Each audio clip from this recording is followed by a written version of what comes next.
Here we go. We've got our motor finished, and I'll just give you a little demo on it. I still haven't got a starter on this thing, so you got to hand start it to get it going. So what we've got is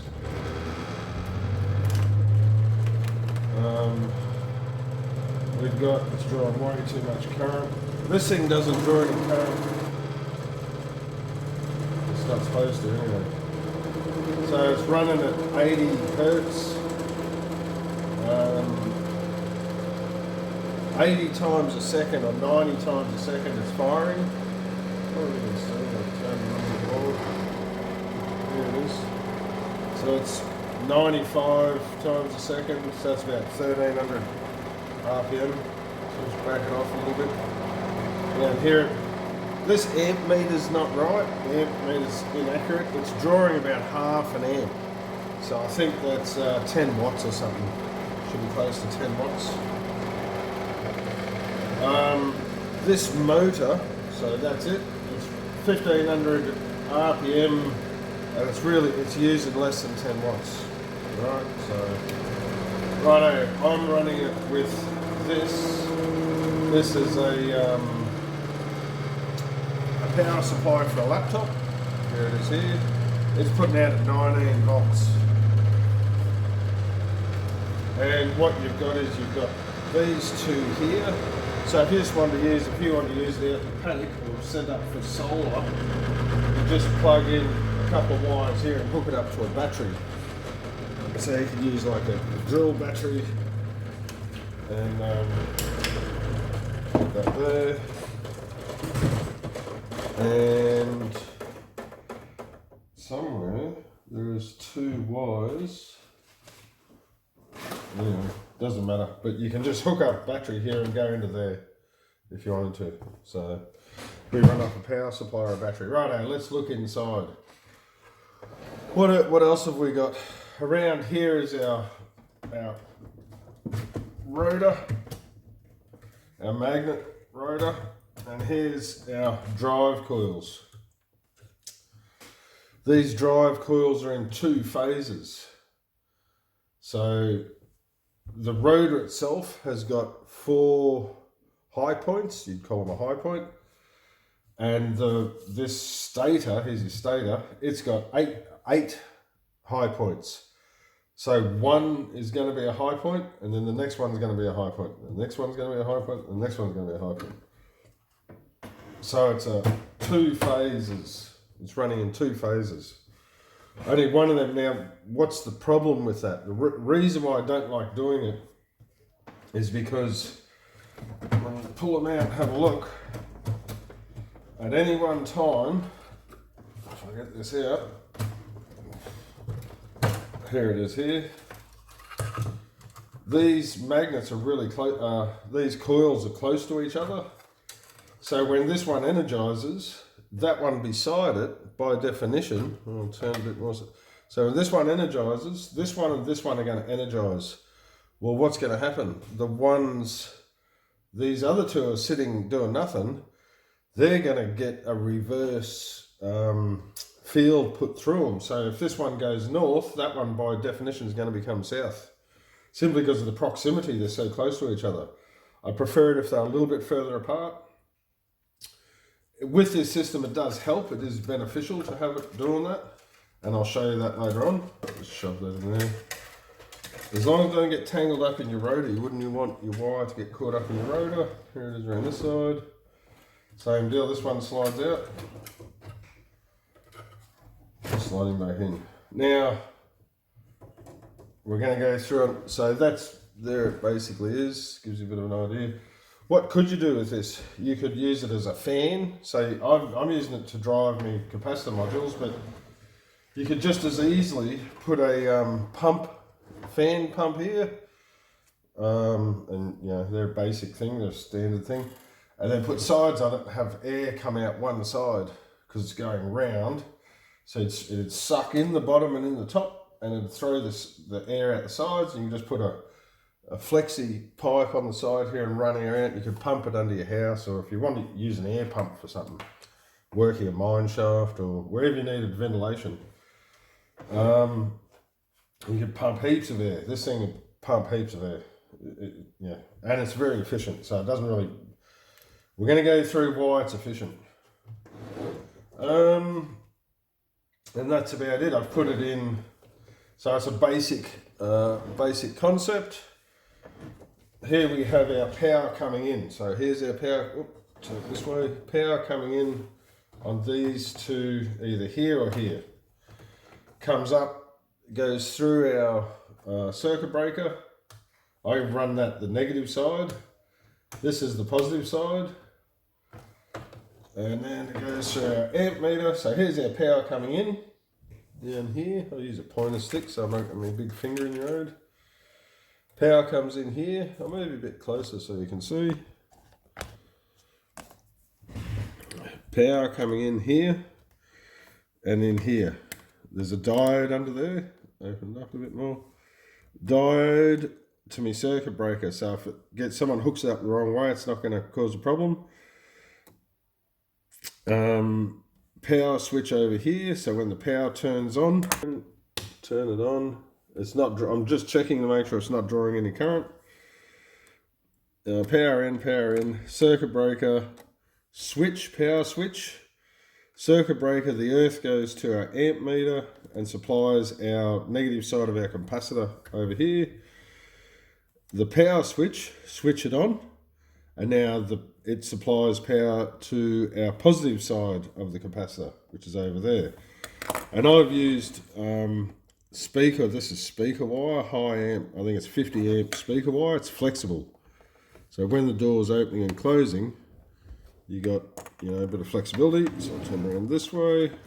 So what we've got in here, we've got this is running, here's our positive wire and negative wire running to our lights for our LDR sensor. And here is our signal back from that sensor, and I'm running the signal off of the negative side. So it's a negative input. So negative input then comes through to our transistors. We've got two transistors down here, and each one fires their own side, because we're running it's a two phase. So this one fires and that one fires. This one fires and that one fires. I run these because solid state relays, they handle this current, they simply don't overheat. You could use a MOSFET or whatever you want. I have trouble, because of high voltage, I have trouble with my MOSFETs. Down under here, this is our light dependent resistor, so as it moves, there's two of them in there. We've got slots in our timing ring. So our timing ring's down here with our LDR, and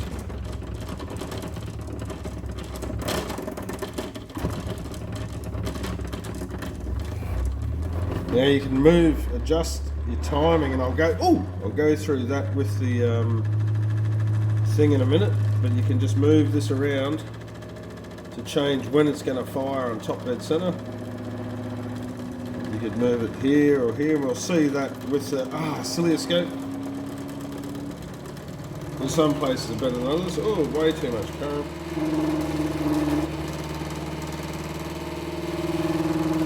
So that's that. And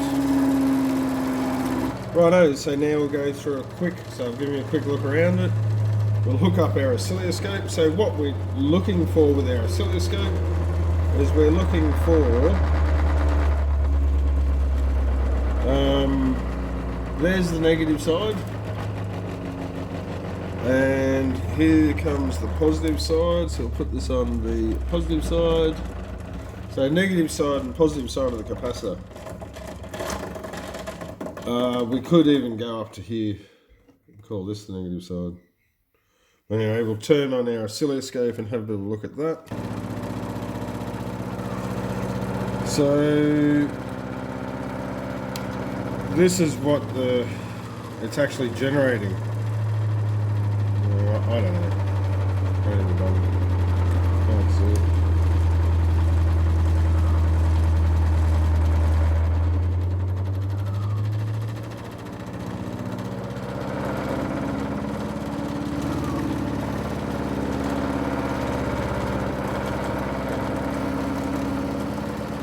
See this secondary peak here? That's what I'm going to get rid of, that secondary peak.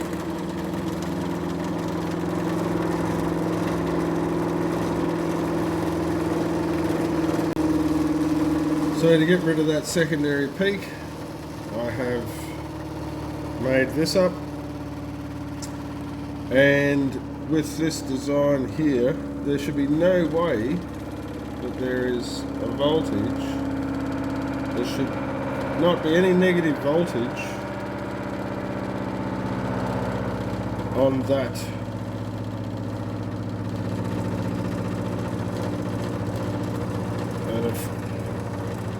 So what's happening is there shouldn't be any negative voltage on that positive side of the capacitor, and this is running with negative voltage coming through from that positive side of the capacitor. So that's how you eliminate that back spike. And by eliminating that back spike, it should work out our squiggles a bit for us. Clean it up. See, it's a lot cleaner. When I take it off, there's all these squiggles. When I put it back on, it helps to clean it up.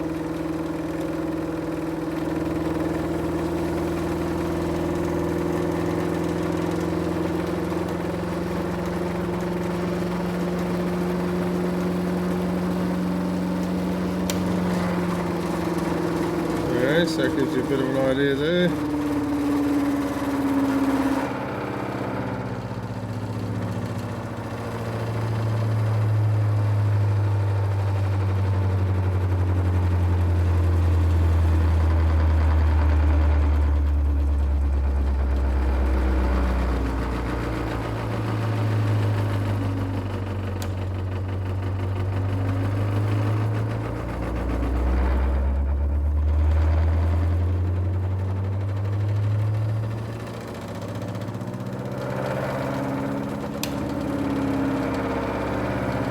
Power's turned off. This is what the coil's generating.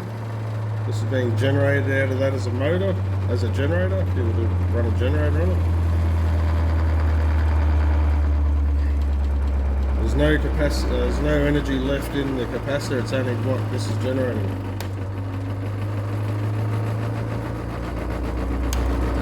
So it can run as a generator or a motor, whatever you want.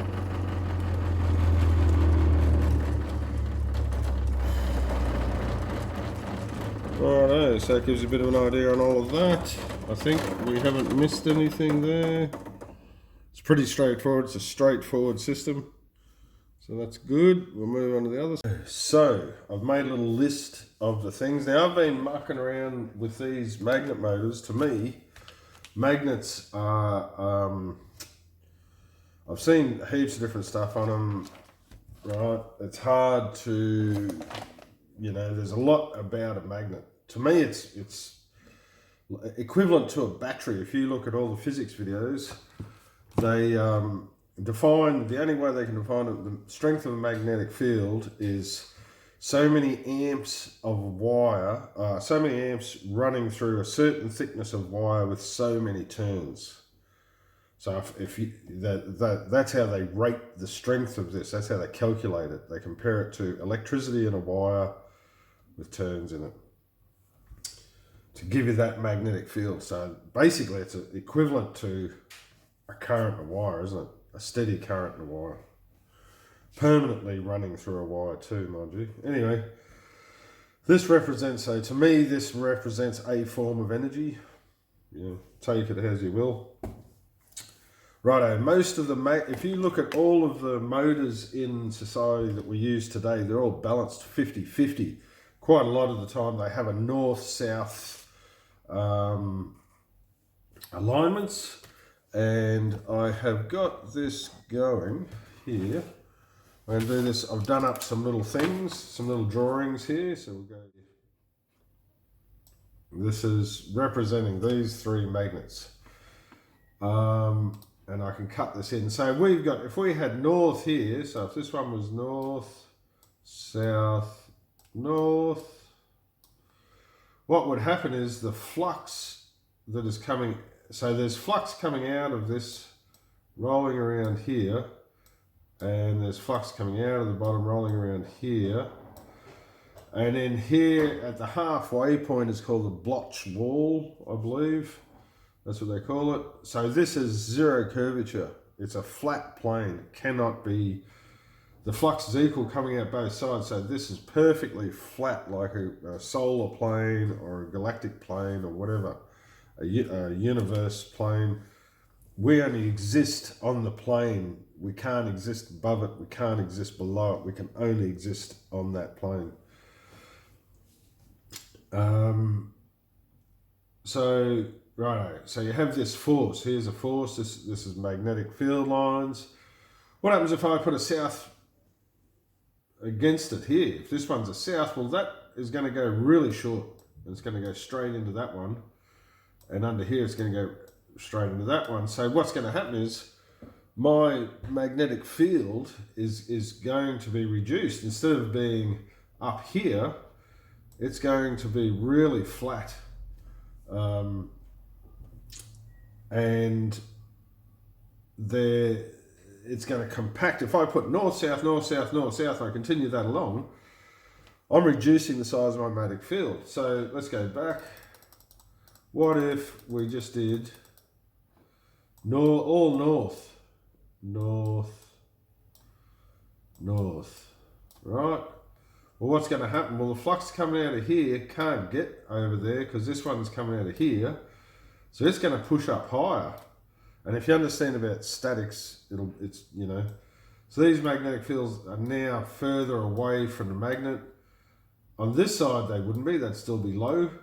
But on this side here, they're pushing up on each other and I'm getting more distance. My magnetic field now, instead of being down here at a few millimeters, now it's up here a lot further because the magnets side by side in same orientation are pushing them up, and you're getting a further magnetic attraction.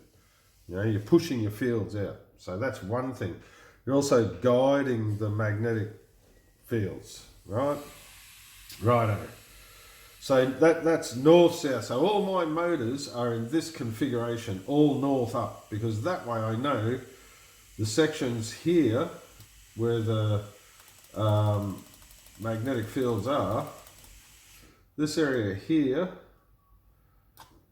has got the highest, is going to have the highest reach of the magnetic field. Now I use a bolt. You've probably seen my stuff. I don't know if you have or not. Anyway, here's one here, a bolt. I don't know if I've got a coil of this. I mean, I should have got a coil so you could see it, but basically this bolt. You know, I want to attract the bolt from the furthest possible distance. All right, so the fundamental thing that a magnet does, that everyone agrees on, is it's drawn to iron, or iron is drawn to it. And the way it's doing it is it's trying to align, the flux is trying to align through the bolt. So if I had a bolt here, so here's my bolt, head of a bolt, there's a bolt. What's going to happen? Instead of that flux going around here, he's now that I've put that bolt there, he's going to want to go down here to this bolt. And so is this one. It'll bend around itself and go in. This one won't, because that one's pushing it up, so this one's just going to push around on itself. Right, so that's pretty basic understanding. Now, a time function. Here's something people don't know. Time function. Magnets have a time function, right? If I put this magnet here, it takes time for the magnetic field to saturate this area. This whole area will become magnetically saturated. And that could be one. Oh, so it takes time. Oh, put that way, maybe you can see it a bit better. If I put that there, oops, if I put here maybe, oh, we don't want it to be in the field, but if you watch it after a while, the field will build up and then eventually, bang, it'll move. And it's because it takes time for the field to become saturated and recognize that that's there, and more of it lines up, and then bang, away it goes, and it'll roll over that way eventually. Usually when you walk away, all of a sudden your magnet starts smashing together on the table, and you think, what just happened? And it's because it takes time for the field to recognize it. Get a little bit closer. Oh, there it goes. So that's time function. It has a time function. So if I have it here now, if I move it in space, oh, what's going to happen? Well, there was a magnetic field built up here, but when I moved it, that magnetic field stayed there, and it's slowly spreading apart, and now there's a new one building up in this space. I'll move it back. So that's where this time function really comes in, is when you start moving the magnets through space, your time function becomes important. So that's another thing to take into consideration. Metal saturation. So if you had a piece of metal, and you know, as far as they're concerned, I like this one. As far as they're concerned, you've got a piece of metal and your magnet will stick to it. So I've put a piece of metal inside this envelope. But is there a way to get? Oh, I should have done it so you can see. You know why? There's still a piece of metal in here, and it's still attracted to it. But why is it moving? You know,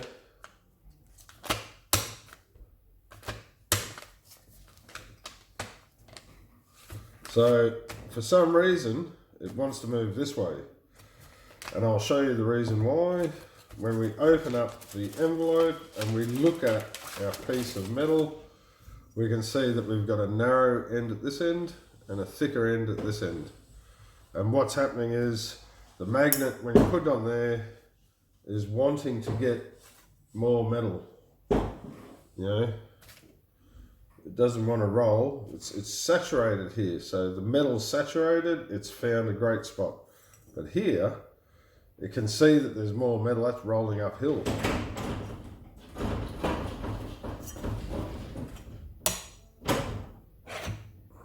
You know, oh, you couldn't see that, so you put it there. Because there's more metal coming up here, and it's getting more, it's drawn to the iron. So this is has always intrigued me. People say you can't get work out of a magnet, but obviously you can. You know, right. So we won't dwell on what other people say. Put that back in there. In the road. So we've done that. Metal saturation, distance to magnetic field. Yeah, so you know how far. So if we've got our magnet sitting there, at what distance? So I'm going to put it on that D, so I know where it is, and then I'm just going to move my bolt in. There it goes. Look.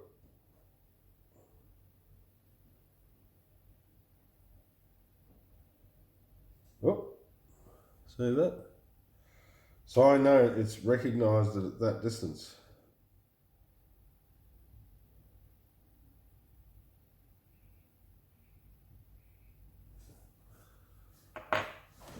So that's another thing. How far righto. Here's another thing. That's a bit of a why you can't get work out of magnets. As it gets closer and closer and closer to the magnet, obviously it's becoming more and more saturated, and it's going to find its most saturated point, which is what that did, that piece of metal. Eventually it hit a spot. Oh. That's what this end, is it? There it is. It's finally hit a spot here. I should have done that here so you can see it. It's finally hit a spot here where it's saturated. It doesn't need to move anymore. If you go to less saturation, it'll want to move back to more saturation. So it's hard to get this knock-on effect. What we need to do is, which comes back to our coils, when the magnet gets there, we don't need to push the magnet. All we need to do is run enough voltage through this so that the magnetic field no longer passes through it. So the magnetic flux no longer passes through it. So we just need to make a valve to stop the magnetic flux flowing through our bolt. And if we can do that, the magnet's attracted to it. When it gets there, it stops. Righto. So geometry. Geometry, we're back to geometry. A little piece of metal in here has got geometry in it. It's got a little end and a bigger end. And that's what makes the magnet want to move along. So how do we build geometry into our system here? And what I've done, when you 3D print this up and look at it, you'll see that I'll bring it up on this screen. Now these are on an angle. So if I had a bolt here, which is what I've got, given what we have seen with our little piece of metal and all that, what's going to happen? Well, the flux here, instead of going like that, it's now going to go here. This one here is going to be drawn in. This one here is going to be drawn in. And what's going to happen eventually, this is going to move itself along until it's at the highest point. It's not going to want to be there, it's going to want to be here, where the shortest path is.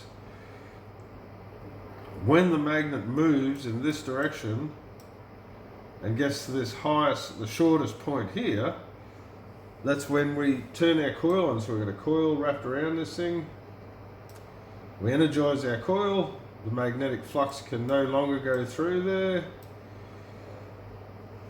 These are all north, of course, so we'll get rid of some of this stuff.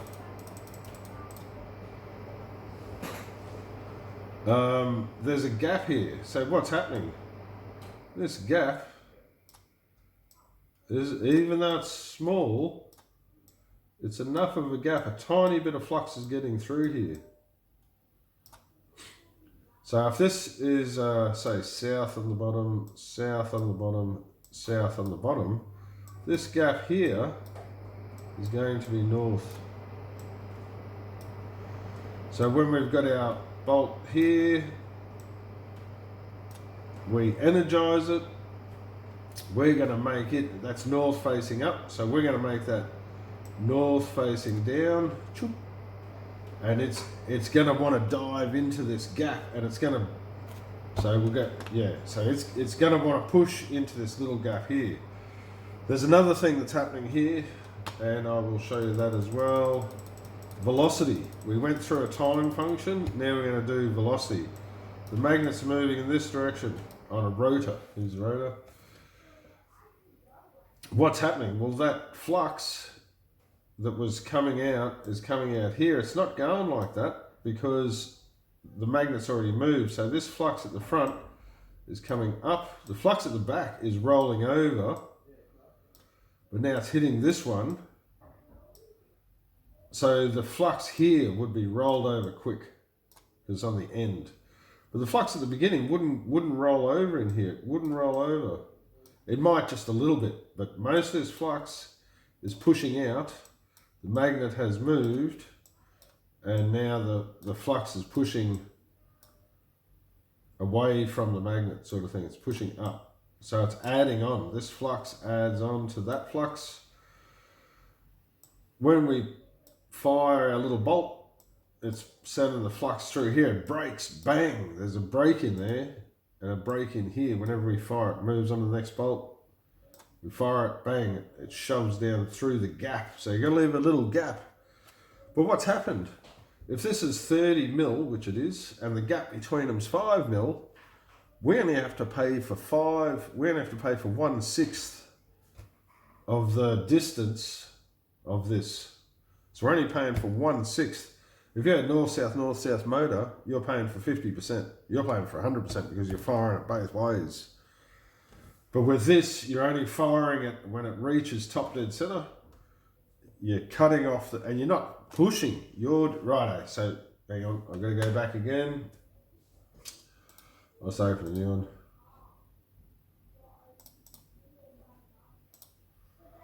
So what am I doing? I'm doing this. I've got 2 phases. One here, and then the next one is here. It's out of phase. So as the magnets move along, this one is going to come to the high point, but that one is going to be in the middle of the magnet. So when I make this one repel, I push down and make it repel. What's happening? That one there is going to be opposite. So I'm making this head north. So now this one here will become south on this southern end of this coil. These magnets are all north facing up. North, up. So I'm pushing, making north down, which is blocking the flow of magnetic flux. Can no longer go through this one. So it's going to go, well, that one's not going to do it, but this one here is now going to really become attracted to this, and the magnetic flux is going to want to pour through it. When it reaches top dead center, I'm going to switch it off, and then the next one will become attracted. So you'll see it. If you think about it, you'll understand why it's doing it. And that's about it. This is going to keep wanting to move in that direction. The last thing these magnets want to do is move in that direction. They just do not want to do it. And, you know, if I move this a little bit on a turn, it's turned off. So if I move it, oh, you can see the high point. It's just going to move to that next high point. Oh, you can't see it. Oh, push it. Oh, come on. So it's just going to move around. It wants to move that way. Doesn't want to move back. It will do it, but when you run this motor, if I try and move it back, it's just going to pull itself forward. But, oh, when you get it past that high point, bang, it's pulled itself forward. And that's about it. It's like milking a cow. You got 2 hands, you're going to do this one, then you're going to do that one, this one, that one, this one, that one, this one, that one. And by doing that, we're not actually pushing, we're not using any power to actually push this. All we're doing is allowing the magnet to move to a point where it becomes fully saturated. When it gets to that point, you could do it with this too. You could use this same system. You have metal around the outside. It really makes me think about the symbol. You got a symbol like this.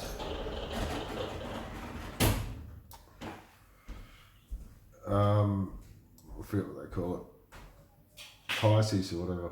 Anyway, yin and yang symbol. 2 things chasing each other, high point and low point. They're forever going to go round. Yeah, and all you have to do, all it's a matter of doing, we don't have to push the motor. The motor wants to be attracted to the iron. I've got 4 pieces of iron, both ends, 8 magnets I've got being attracted to each piece of, and it only wants to go that way because they're on an angle. When it gets there, I'm not pushing, well I am pushing a little bit, but my main aim is to cut that flux off and stop it from flowing in. So this could be upscaled where you have another one and another one, drive coils coming out and more magnets around this way. So you could have, bigger disc, you have stages of them coming out the sides. Anyway, I won't get into it too much. That's basically it. If you can understand those basic concepts, a magnet is attracted to a piece of iron, and when it gets there, we want to switch it off. We don't want to push it. Because there's another one, we got 2 phases, As soon as I switch this one off, the other one's going to become more attractive because of close proximity. But even if it wasn't, it's already over, the magnet's already over it. The magnet's already attracted to it and is trying to get to it. So it's just going to move on to the next high point. Move on to the next high point. And that's how you get a really efficient motor. So this could be used to pump air. It could be used to pump water. It's a really good generator. You would only take the power off as the... open it again. You would only take the power off as the magnet is approaching it. So as this magnet naturally rushes in, it's going to drive, if you have a coil around that, it's going to drive a current through that as it's rushing there. So you're opposing, if you go to Faraday's stuff, opposing magnetic fields, it's going to oppose it, which is going to try and slow it down a bit. But you're, you know, whatever, if you're using, you could use water, you could use wind, you could use compressed air, you could use, I wouldn't like to say it, but you use a motor, you use a hydrogen motor, you could use steam, anything, solar, steam, whatever, to drive the motor. And you would only take the power off as it's moving towards the bolt. You wouldn't, because you want it to move. Frequency. When you're making power, when you're making a generator, you need frequency. It's frequency that makes your higher voltages. Without frequency, you can't get a change. Anyway, that's a basic understanding of it. And see how he's going. Righto, so I'll bring this back in. I'll just give you a quick rundown on this. We've got our base. The top is way up here. If I didn't have this module in there, I'd just bring the top down to here. You could, the output off this, I'm just using a little 4-star, I forget what, a male-female adapter. But because you've got magnets here, you could run a magnetic, if you look on the internet, everyone's doing magnetic drives, magnetic coupling. You could speed it up or slow it down through magnetic coupling. You could also do a sun gear. So you could have an output, put a gearbox on top here and have an output with a drive shaft. So you could have an input drive shaft or an output drive shaft. To run a fan or a water pump, you could turn this upside down. There's no reason why you can't turn it upside down. You just rotate your box around the other way. You could have a water pump here, so then you can submerge it half into a water pump. There was another one I wanted to do, I probably will do one day, and it basically you need a motor like this to stir up a heap of water in a big water tank, and then try and capture it as a in a generator. And then if you know anything about the atmosphere and all that, there's a thing called the Coriolis effect. So water spirals down a shaft one way, so there's a possibility you could harness that energy that's being exerted on the water and run a generator off simply water spiraling down. Anyway, it's a long story. Air pump, water pump. What else do you use motors for? Refrigeration. You can use it as refrigeration. You can put it in a wheel. So flywheel. There's a guy on. If you look up flywheel motor, there's a guy who put a flywheel motor on his push bike. So you can make this into a flywheel, and then just engaging it or disengaging it to make it go. It runs at high speed, and then your output, you'd gear it. So you'd run this at 2,000, 3,000 RPM. And you'd gear it down to suit, you'd have to redesign it to handle those RPMs. Then you'd gear it down to suit the output shaft that you need, you know. And if you want more torque, you just put in more battery, more iron, more magnets. The more magnets, the more iron you have, the more of this attractive force you've got. You know, it's a new design. Like, you won't see it anywhere else. So that's really good. And I mean, I've spent a lot of years making this. A lot of years. I should do a video on the motors I've got down the back. I've got a lot of motors down the back, and they were all the same problem. That there was no angle. I didn't use this feature. This feature is going to revolutionise the way that we look at motors, because a magnet, simply, you know, we've got these magnets. These are a gift. These are a gift. These magnets, they're worth something. People say there's nothing in magnets, but there is. In my opinion, there is, and this is proof. You know, if you put it, it'll still run for nothing. It's just the force. Anyway, I'm not going to worry about it. You can work it out. I'm not going to argue with people. Anyway, here we go. Yep, light down the bottom. I've sprayed everything with spray lacquer to protect it. And yeah, that's about it. Have fun. What else could you have done with this? Fan, a water pump, and there was something else that I thought was a really good idea. Refrigeration, you know, you can run like a Stirling motor and make refrigeration or heating, either way. A reverse pump, or reverse heat pump or something, I think they call it. And what was the other thing? Don't know. Anyway, I'll think about it later on. Oh yeah, vehicle. Yeah, that's about it. Alright, yeah, generator. As a generator, it's really good as a generator, because generators, no one cares about generators. They don't make efficient generators. Generators overheat. This thing won't overheat. Like I said, when you're running it as a generator, you only want to be taking off that power as the magnet's coming in, and you're not going to get free energy out of it, but you're going to get. You're not wait. If you're using a fuel, say a petrol motor, which are, you know, hopefully we don't use them for too much longer. We go to hydrogen, but if you're using a hydrogen motor to run it, you're going to get a lot more output for the amount of hydrogen whatever you're putting in. This is going to output a lot more than what the other ones do. The other ones are lucky to put out 50% because they have so many losses in the iron core.